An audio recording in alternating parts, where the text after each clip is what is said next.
dense plasma. And when this frequency is more than the plasma frequency, the propagation is possible.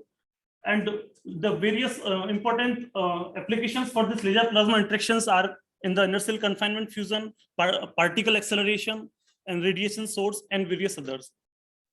But if the plasma is magnetized, this particular restriction of frequency is not there. Actually, there are various passband and stop bands, and based on the frequency, if lies in the passband of a particular mode, like a RL mode, X mode, or O mode, then the laser can propagate. So firstly, let's see the various conventional schemes of laser energy absorption in an unmagnetized plasma. So these are the well-known schemes of resonance absorption, Brunel heating, J-Crosby heating, collisional absorption. But in these mechanisms, if we see, firstly, laser interacts with the lighter electron species, and the ions gain this energy through the electron-ion classical collisions. If we want to energize ions at a very high energy, we actually need to have a high energetic electrons. But this collision will not be then effective at a very high energetic electrons, because this collision frequency reduces with the temperature of the electrons. But if we want to have a high energetic ions, we need to have a certain mechanism that can actually facilitate the transfer of laser energy directly to the ions by stopping this intermediate electron species. We actually require energetic ions for various applications like fast ignition of fusion targets, cancer radiotherapy, proton radiography, and so on.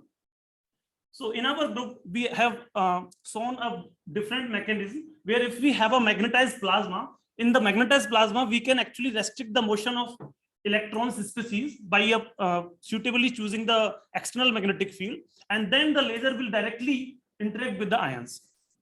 Let me show you this paper. So in this paper, we saw that with the E cross B drift mechanism of the oscillating electric field, this oscillating electric field, the charged particles will have a different E cross B drift because this omega Cp term for the ions and electrons is different. And as this drift experienced by the two charged particles is different, there will be a charge separation, and that charge separation actually leads to the electrostatic mode excitation in the plasma. So this mechanism actually depends on the difference in the E cross B drift of the two particles, and this lead to the charge separation in the plasma. In this particular simulation studies, we are considering this geometry such that the other known mechanisms are absent. Like we are using a sharp plasma boundary so that the laser is incident normally and the resonance and the vacuum heating will not be there. Also, if we do the non-relativistic study where the A0 factor, the relativistic factor is less than 1, so the J cross B heating will also be absent. So in this way, we saw that there is a possibility of laser energy absorption in the plasma by just using this E cross B drift mechanism.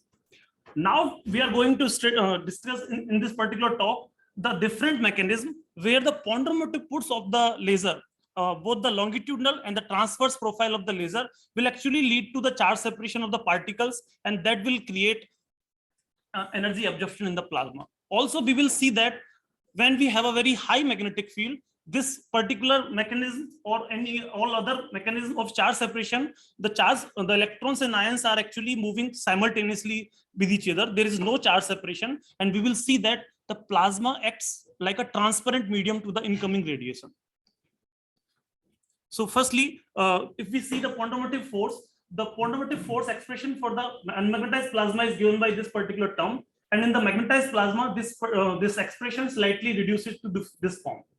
So we can see from this expression is that there is a MP term, the mass of the charged particles terms in the denominator. So the electrons and ions will experience a different Ponderomotive force, and due to this difference in Ponderomotive force, there will be a charge separation, and that will lead to the excitation of electrostatic mode. So this due to this Ponderomotive force, the charged particles will be separated, and this will create a electrostatic mode. Now in the magnetized plasma, we are willing to study the longitudinal Ponderomotive force effect and also the transverse Ponderomotive force effects. So in this geometry, this is RL mode geometry where the magnetic field is applied along the laser propagation direction. So in this case, we can actually study the effects of longitudinal Ponderomotive force effect. And in this particular case, when the magnetic field is along the laser magnetic field direction, that is the X mode geometry, we can see the effects of transverse Ponderomotive force effect along the Y direction. So in this X direction, the effects of longitudinal will be studied, and along the Y direction, the effects of transverse ponderomotive force will be studied. So when we see, there will be a charge separation along the longitudinal direction in the RL mode geometry, and there will be a charge separation in the Y direction in the X mode geometry. This is the simulation, the table for simulation parameters that we have used for our study. We are using an overdense plasma where the laser frequency has been taken less than the plasma frequency, and also the non-relativity we are doing, so A0 factor is less than 1. For our for reducing our computational time, we are taking the ion mass to be 25 times of the mass of the electron. But this study is not dependent on the ion mass. We have also seen that if we use the actual mass of the ions, the effect is the same. Now, firstly, let's discuss the longitudinal ponderomotive force effects. So in this particular geometry, when the laser propagates inside the plasma, you can see from this density plot, there is a charge separation between the electrons and ions.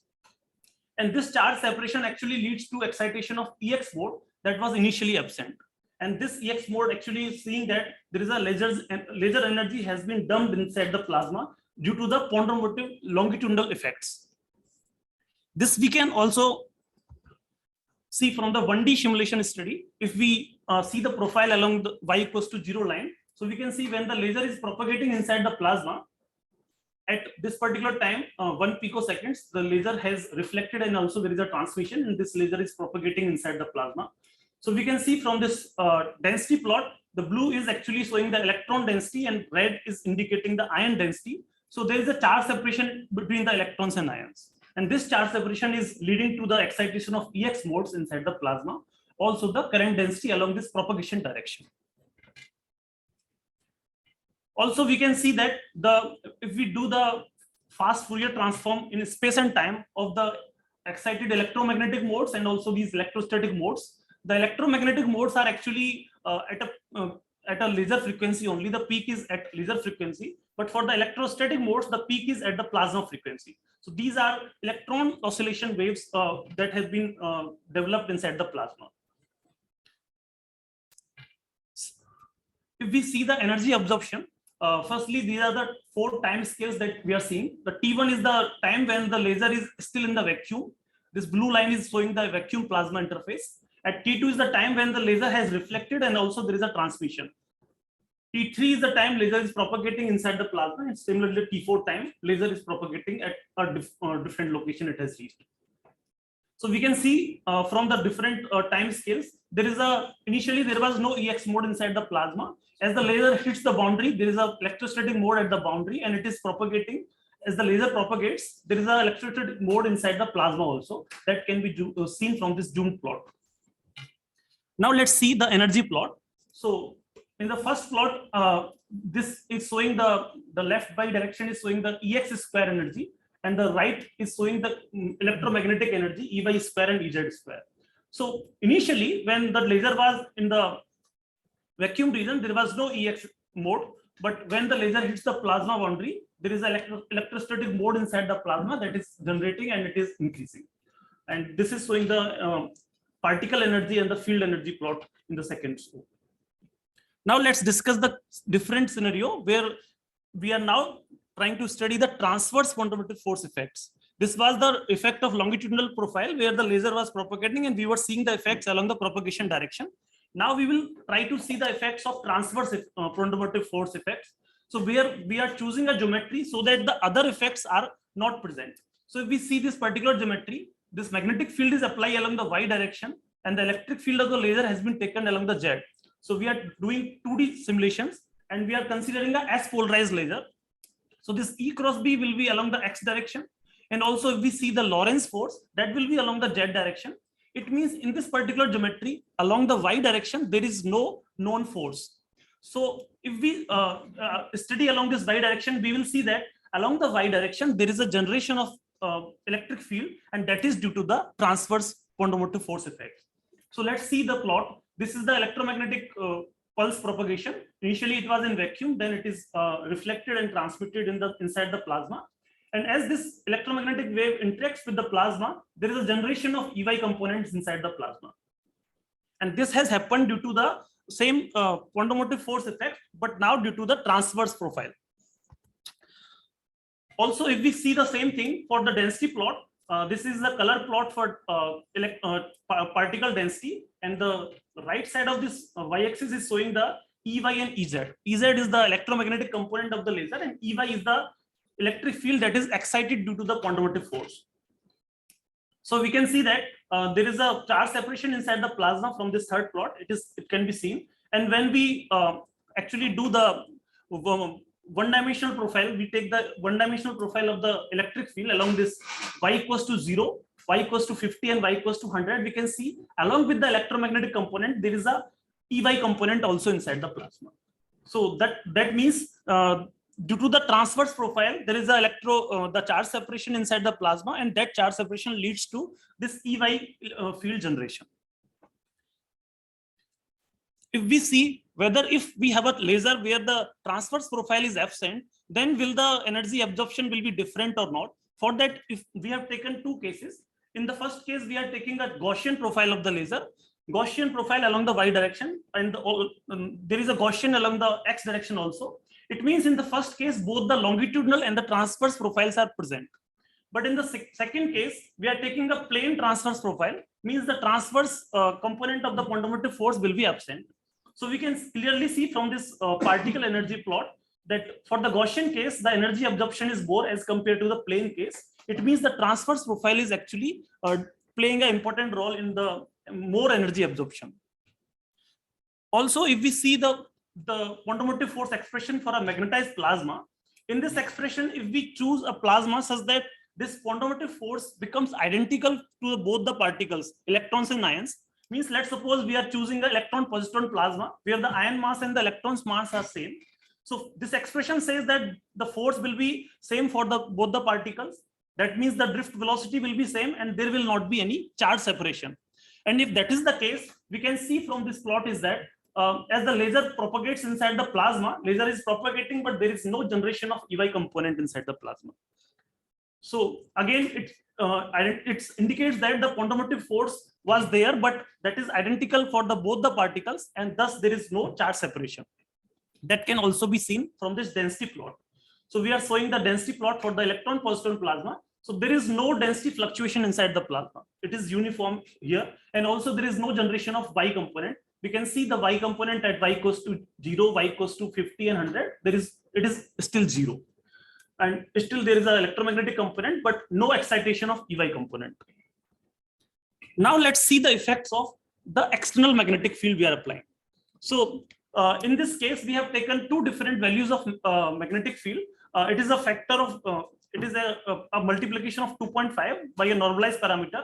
So we are taking magnetic field 2.5 and 10. So we can see that at a high magnetic field 10 value, where we are showing it through a blue line, and this 2.5 we are showing it through a red line. So in the blue case, the electrostatic mode excitation is less as compared to the red case. It means as we are increasing the magnetic field, the amount of electrostatic mode excitation inside the plasma is reducing.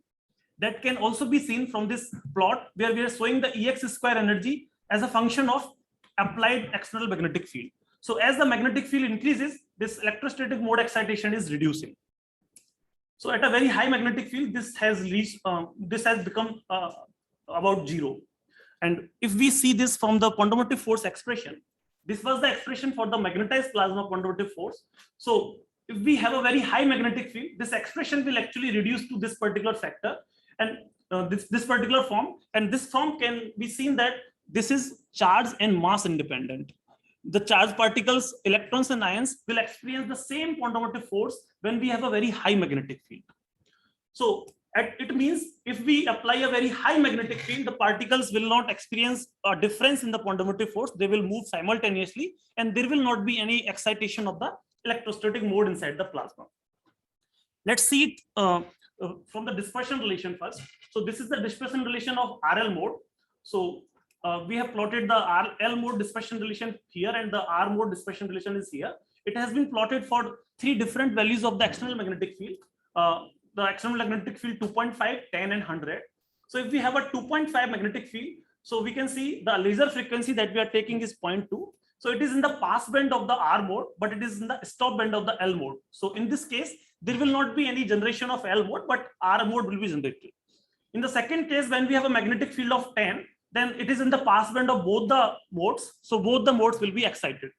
In the third case, the magnetic field is 100. So we can see that at a very high magnetic field, the dispersion curve is actually showing a linear relation between omega and k. Also, if we see the dispersion curve, this stop band, the width of this stop band is actually reducing if we are increasing the magnetic field. So at a very high magnetic field, the stop band width is very small. These are the two factors that we can see. Let's see it from the simulation results. So this is the propagation of the electromagnetic mode inside the plasma at three different values of magnetic field. Then the magnetic field is 2.5. There is only one electromagnetic mode excited inside the plasma, that is right circularly polarized mode. When the magnetic field is 10, both R and L are excited, and when the magnetic field is 100, neither of the two is excited. The polarization of the laser has not changed in this case. Let's see this particular effect from the polarization plot. So in this plot, I'm showing the electric field EY and EZ components as a function of X. So when the magnetic field is 2.5, we can see that the polarization of the laser inside the plasma is R mode. And when the magnetic field is 10, both the R and L modes are excited. But if we have a very high magnetic field, then the polarization of the laser is not changing. Initially, the laser was linearly polarized, and still it is linearly polarized when it is propagating inside the plasma.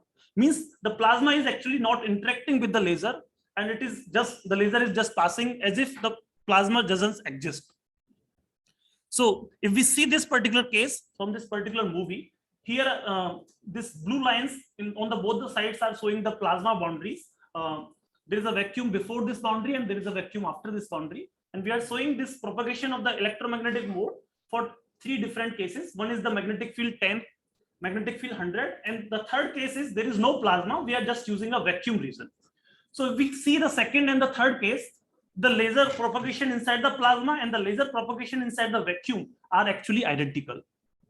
But in the first case, when they are magnetic field is 10, both the R and L wave are actually in the pass band. So both R and L are separated inside the plasma. So it means when the magnetic field is very high, the propagation of the wave inside the plasma is identical to the vacuum propagation. Also, when it leaves the plasma, still there is no difference between the two. So this is the summary of my talk. We saw that the laser energy can be absorbed inside the plasma due to the difference in the Ponderomotive force. We saw this through the longitudinal profile of the laser and also through the transverse profile. And then we discussed the effects of the external magnetic field, in which we see that the width of the stop band reduces if we increase the magnetic field.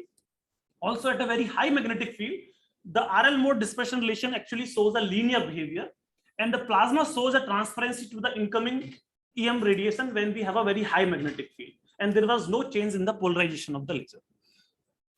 Thank you. These are the group members in our lab.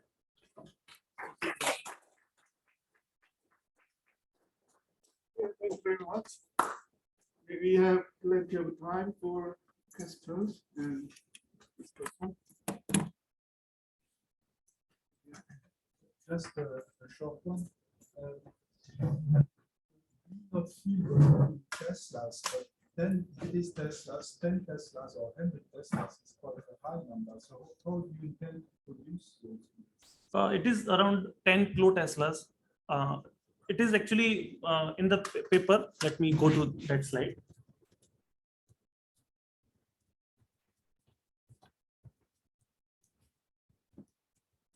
Yes. So in a paper, it has been observed that the generation of 1.2 kiloteslas order of magnetic field has been already developed. And it is a proposal that giga-Gauss order magnetic field can be generated through a simulation study and so on. So for this particular study, we can actually magnetize the electrons, but the magnetization of ions is still not possible through the existing technologies.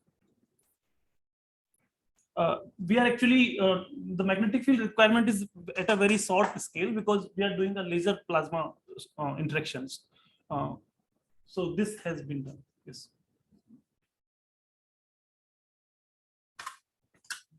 Yeah. for the question as well. I heard a lot of the time your prefers later plasma accelerator. When electrons are trapped, you have a kind of EX direction of the regular propagation and accelerate. So I was wondering if there is any moment when the reluctance effect becomes important in investigations. So when electrons are trapped in the liquid of nature, the kind of EX which can accelerate the particle, but if you change the amplitude of your simulation, that moment when the reluctance effect will come up. For this particular talk, we have only seen the non-relativistic effects. But this effect is also present when we have a high density of but those effects that you are seeing will also come.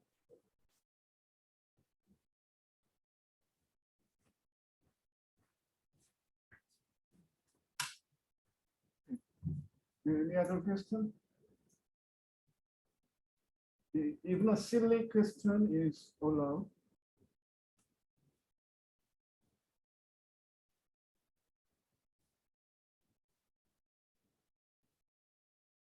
So we're ahead of time.